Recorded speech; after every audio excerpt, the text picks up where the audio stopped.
Architect Torres, can you underscore once again the significance of the establishment of this museum, not only in Philippine fashion design, but also in education and for the future generation?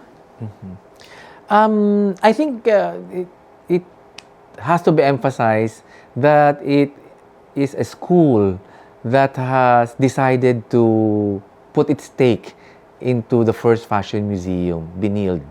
No? And because of that, it also makes it a unique partnership, because this is a museum, the first fashion museum in the country, but it is also, I think, the first museum in fashion that is strongly connected to a school.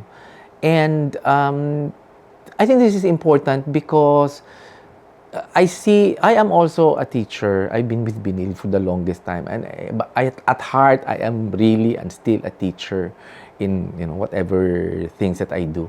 And I find this very important because of the educational element. This is an investment in the future through our students. And I've seen through my years here in Binild how talented and creative the Filipinos are. And what would be my proof? Every year, whenever there are freshmen coming in, I see them batch and by batch by batch. And after 3 years, I see the amount of creativity and output that they produce through the years. And I'm excited about this fashion museum because it will be an intrinsic part of their education. If you study fashion in Binil, either through SLIMS or in the Binil Fashion Program, the Fashion Museum is a resource that will be available to the students.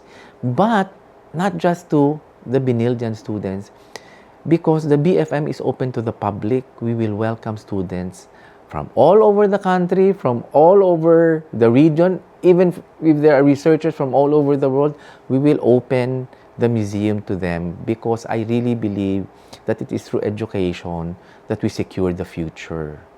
So this museum will be an educational, a source of education for our next generation, but also not just in fashion, also for design. So this is going to be a center of design for the next generations of Filipinos and global citizens. Okay, thank you. I forgot to